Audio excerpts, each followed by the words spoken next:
आला आला दिवाळीचा सण, घेऊन तुमच्या आयुष्यात आनंदाचे क्षण. दिव्यांनी उजळून निघेल सृष्टी, धन्वंतरीची तुमच्यावर असावी सदैव कृपादृष्टी. श्री स्वामी समर्थ. तुम्हा सर्वांचं आपल्या यूट्यूब चॅनलवरती मी अगदी मनापासून स्वागत करते. तुमच्या मनातील सर्व चांगल्या इच्छा स्वामी महाराज पूर्ण करोत, हीच स्वामींच्या चरणी प्रार्थना करते आणि आजच्या व्हिडिओला सुरुवात करते. आजच्या व्हिडिओमध्ये मी तुम्हाला सांगणार आहे ते म्हणजे धनत्रयोदशीच्या दिवशी आपल्याला धनत्रयोदशीची पूजा कशी करायची आहे. त्याप्रमाणेच आपल्याला या दिवशी काही वस्तू या चुकूनही खरेदी करायच्या नाहीत. या दिवशी आपण काही वस्तू या खरेदी करून घरी आणत असतो, परंतु अशा कोणत्या वस्तू आहेत ज्या वस्तूंची खरेदी जर आपण केली तर त्या वस्तूंसोबत आपल्या घरामध्ये गरिबी, अलक्ष्मी आणि दरिद्रता येते. आपल्या घरामध्ये भांडण, वादविवाद, कलह, तर यामध्ये वाढ होते आणि माता लक्ष्मी आपल्या घरामध्ये राहत नाही, तर ती निघून जाते. या वस्तू कोणत्या याबद्दलची संपूर्ण माहिती आपण आजच्या या व्हिडिओमध्ये पाहणार आहोत. पण त्यापूर्वी तुम्ही जर चॅनलवरती नवीन असाल, पहिल्यांदा माझे व्हिडिओ पाहत असाल तर व्हिडिओला लाईक करा आणि चॅनलला सबस्क्राईब करायला विसरू नका. आता सर्वप्रथम आपण हे पाहूया की या दिवशी आपल्याला कोणत्या वस्तूंची खरेदी करायची नाही आणि त्यानंतर मी तुम्हाला धनत्रयोदशीची पूजा कशी करायची आहे तर हे सांगणार आहे. कोणत्या वस्तू आपण खरेदी करू नयेत, त्यापूर्वी कोणत्या वस्तू या आपण या दिवशी आवर्जून खरेदी कराव्यात याबद्दलचा इन डिटेल व्हिडिओ आपल्या चॅनलवरती आहे. तरीसुद्धा 1 मिनिटामध्ये मी तुम्हाला त्या फक्त वस्तू सांगते की तुम्हाला ज्या धनत्रयोदशीच्या दिवशी आवर्जून घरी आणायच्या आहेत. तुमच्या घरात असतील तरीसुद्धा या वस्तू तुम्हाला घेऊन यायचं आहे. सोने चांदी घेणे प्रत्येकाला शक्य नाही, त्यामुळे ह्या तुम्हाला परवडतील तर अशा वस्तू आहेत. त्यामध्ये पहिली वस्तू आहे ती म्हणजे धने. अख्खे धने तुम्हाला थोडे का होईना, घरात असले तरी थोडे का होईना धने धनतेरसच्या दिवशी खरेदी करून घरी आणायचे आहेत. त्याप्रमाणेच आहे कुंकू, विड्याची पाने, अक्षता, हळद किंवा माता लक्ष्मीची पावले. त्याप्रमाणेच मातीचा एखादा दिवा. तुमच्याकडे गणेश मूर्ती किंवा माता लक्ष्मीची मूर्ती नसेल तर ती तुम्ही खरेदी करू शकता. त्याप्रमाणेच केरसुनी, पितेचा कलशसुद्धा तुम्ही या दिवशी खरेदी करू शकता. या दिवशी तुम्ही कवड्या, गोमती चक्र, श्रीयंत्र तर याचीसुद्धा खरेदी करू शकता. त्याप्रमाणेच या दिवशी मिठाची खरेदी करू शकता. माता लक्ष्मीला अतिशय प्रिय असलेले लाहे आणि बत्ताशे जे आपण लक्ष्मीपूजनामध्ये वापरतो याची खरेदी सुद्धा तुम्ही या दिवशी करू शकता. तर ह्या वस्तू आहेत. यापैकी तुम्हाला काहीच जमले नाही तरी तुम्ही या दिवशी धन्यांची खरेदी मात्र आवर्जून करायची आहे आणि हे धने आपल्याला या धनत्रयोदशीच्या पूजेमध्ये ठेवायचे आहेत. धनत्रयोदशीच्या दिवशी आपण जो नैवेद्य दाखवतो तर तो धने आणि गुळ याचा नैवेद्य असतो. त्यामुळे आपल्याला घरात कितीही तुमच्या धने असू द्या, परंतु मुठभर का होईना तुम्हाला धने खरेदी करून या दिवशी आणायचे आहेत. आणि दुसरी वस्तू म्हणजे लक्ष्मीपूजन ज्या वस्तूशिवाय अपूर्ण मानलं जातं ती म्हणजे केरसुनी. तर ही केरसुनीसुद्धा तुम्हाला धनत्रयोदशीच्या दिवशीच घरी आणायची आहे आणि त्याची पूजा आपल्याला लक्ष्मीपूजनाच्या पूजेमध्ये करायची आहे. आता तुम्हाला हे समजलं की कोणत्या वस्तूंची खरेदी करायची आहे. आता पाहूया की कोणत्या वस्तूंची खरेदी ही आपल्याला करायची नाही. तर अशा काही वस्तू आहेत, या वस्तूंची खरेदी जर तुम्ही या दिवशी केली तर ज्याप्रमाणे या वस्तू तुमच्या घरामध्ये सुखसमृद्धी घेऊन येतात, तर त्याप्रमाणेच काही वस्तू घरात आणल्यामुळे आपल्या घरामध्ये अलक्ष्मी, दरिद्रता आणि गरिबी येते. त्यापैकी पहिली वस्तू आहे ती म्हणजे लोखंडी वस्तू, जी तुम्हाला चुकूनही खरेदी करायची नाही. लोखंडाच्या वस्तूचा संबंध हा शनिग्रहाशी येतो आणि लोह हा शनीचा कारक मानला आहे.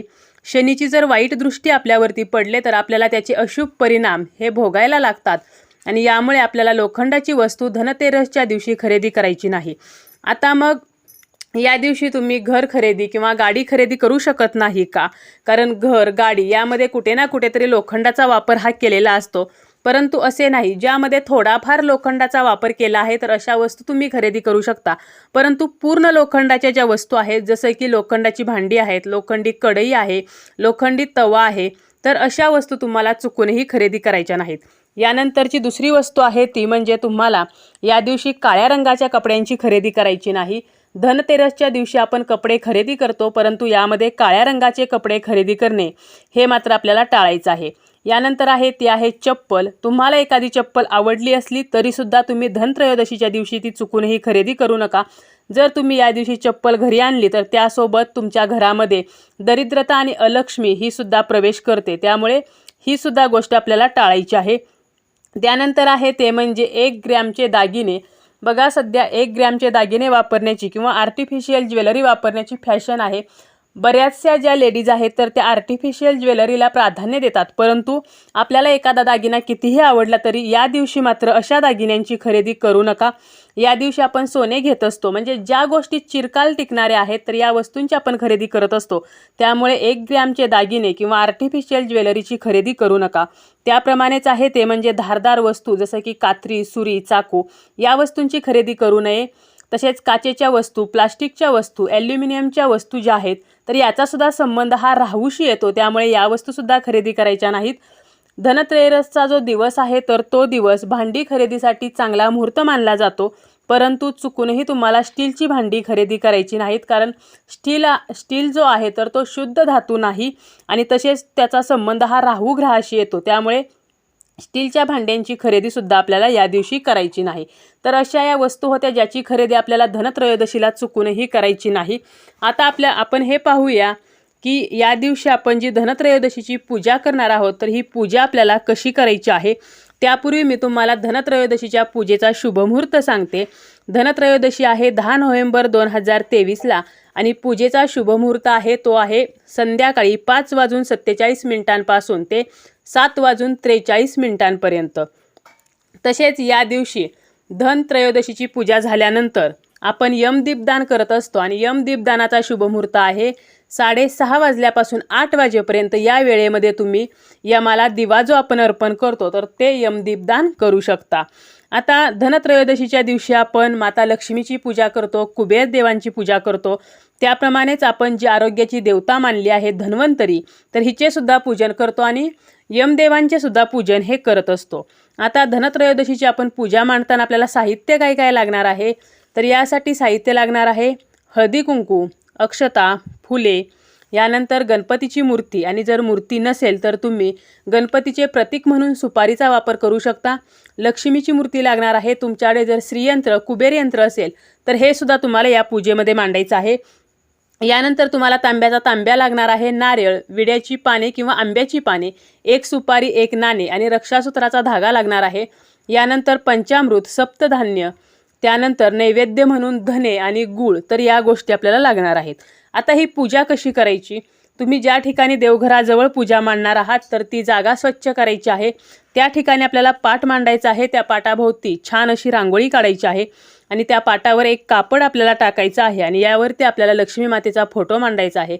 सर्वप्रथम आपल्याला शुद्ध तुपाचा दिवा लावून घ्यायचा आहे। दिव्याला हळदी कुंकू, अक्षता, फूल अर्पण करून दिव्याची पूजा ही करून घ्यायची आहे।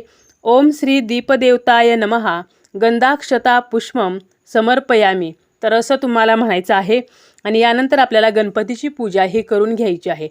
गणपतीची मूर्ती एका तामणात ठेवून आपल्याला पाण्याने, पंचामृताने आणि त्यानंतर पाण्याने अभिषेक करायचा आहे आणि यानंतर गणपतीची स्थापना आपल्याला त्या पाटावरती उजव्या बाजूला करून त्या गणपतीला आपल्याला हळदी कुंकू, अक्षता, फुले अर्पण करायची आहेत। आणि या प्रकारे आपल्याला दिव्याची पूजा झाली, गणपतीची पूजा झाली आणि यानंतर आपल्याला डाव्या बाजूला कलशाची स्थापना करायची आहे। कलशाची स्थापना म्हणजे आपल्याला वरुण देवतेची स्थापना करायची आहे।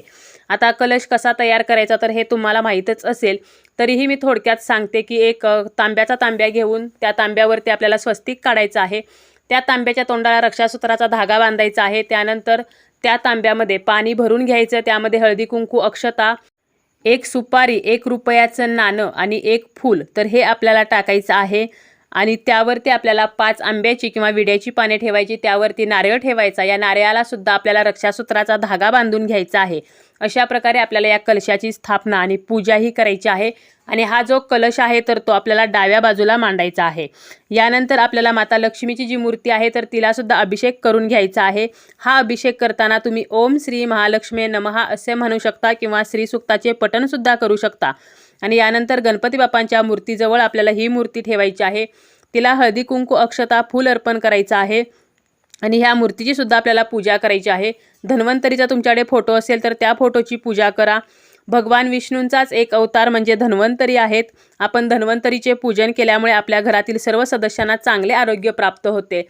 तसेच तुमच्याकडे श्रीयंत्र, कुबेर यंत्र असेल तर त्याची सुद्धा पूजा करून घ्यायची आहे। यानंतर तुम्हाला 7 वाट्यांमध्ये 7 प्रकारची धान्ये भरायची आहेत आणि या वाट्यासुद्धा या फोटोंसमोर ठेवून, या पूजेमध्ये ठेवून त्यांना सुद्धा हळदी कुंकू, अक्षता, फूल अर्पण करून आपल्याला या सप्तधान्याची सुद्धा पूजा करून घ्यायची आहे। एका वाटीमध्ये आपल्याला धने व गूळ ठेवायचे आहेत आणि या धने व गुळाचा नैवेद्य हा आपल्याला या पूजेमध्ये दाखवायचा असतो। यानंतर आपल्याला आरती करायची आहे आणि धने व गुळ हे कुटुंबातील सदस्यांना आपल्याला प्रसाद स्वरूपात द्यायचे आहेत।